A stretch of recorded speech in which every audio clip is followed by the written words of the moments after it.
Tayo ng ano natin, daily vlogs natin. Ito na yung mga staccato. So, ang tagal nating inantay ito, guys. Itong EMG staccato.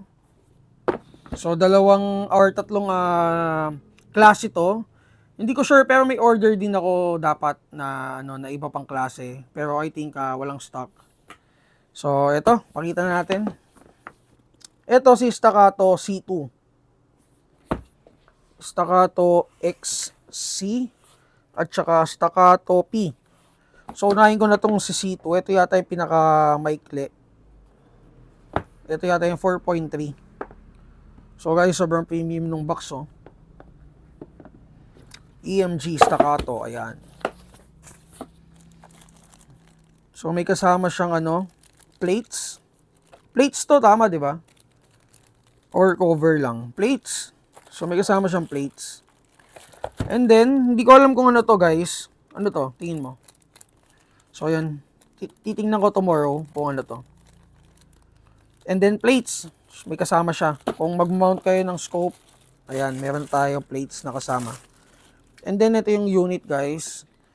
Ayan. So, metal slide. Metal yung lower. So, meron na rin naman siyang, slot for attachment. Or under rail.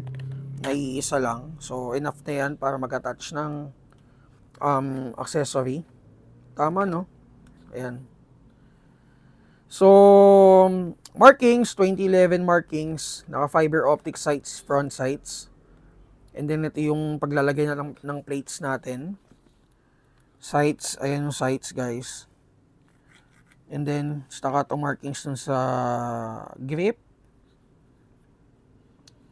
Teka, check natin kung adjustable yung trigger. So, hindi naman adjustable or walang adjustment yung trigger. So, yung serial number niya, ayan. Staccato C2.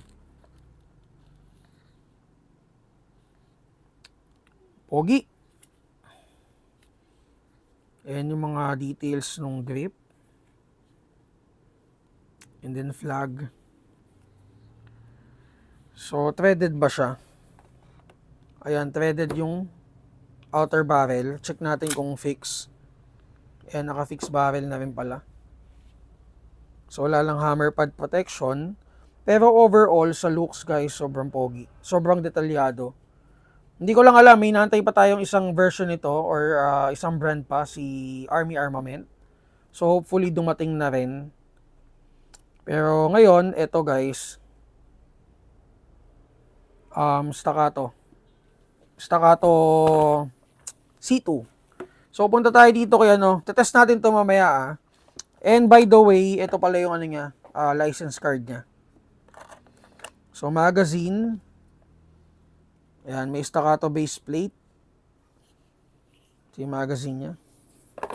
So, mamaya test natin yan. So, ito naman, staccato XC.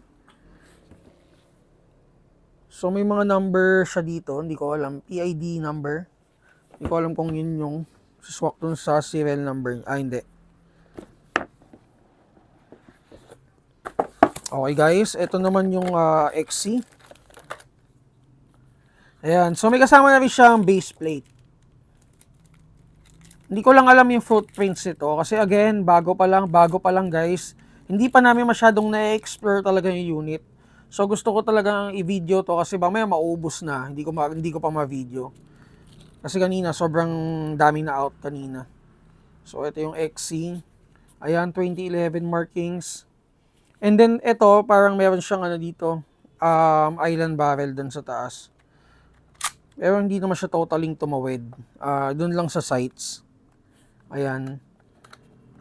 So, ito, hindi siya naka-fix barrel. Teka, tingnan natin kung, hindi, tama. Okay. So, non-threaded yung OB niya. Ayan. And then, metal yung slide. Metal din yung frame niya. So, meron na rin siyang attachment doon or under rail for accessory attachment. So, grip is detailed. And yung detalye ng grip niya, maganda. So, ito yung XC.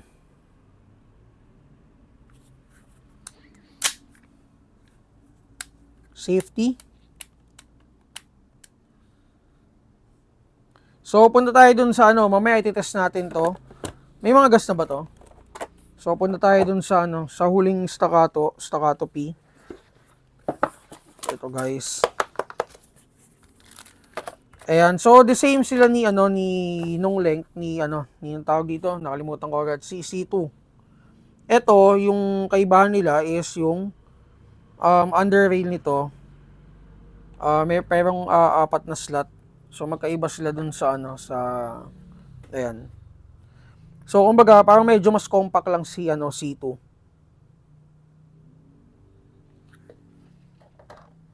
And then check natin kung naka-fix barrel siya. So kung naka-fix barrel din to, si ano lang ang hindi si XC. Ayan, so markings dun sa kabila. And then may kasama na rin siyang plates. Tsaka yung license card niya. Naka fiber optic sights yung front. And then yan yung sights niya sa likuran. Outer barrel is threaded. Sige, test natin. So yung ano niya, yung base pad niya, ayan, staccato. Sige guys, test natin. Ang gamit natin is 0.20 na Jer. Pang test lang naman eh. And then puff dyno na 12 kg.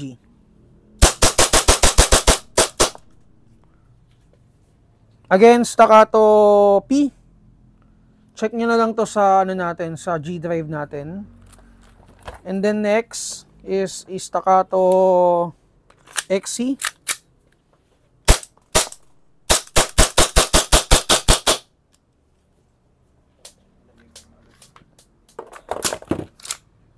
So, FPS ilan? 300 din, 300 plus, hindi ko na napansin. And then, XC, and then staccato C2.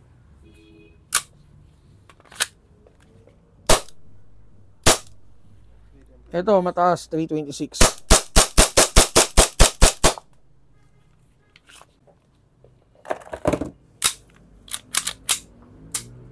Okay, so ayan guys, staccato C2, staccato XE, XC, tsaka staccato P.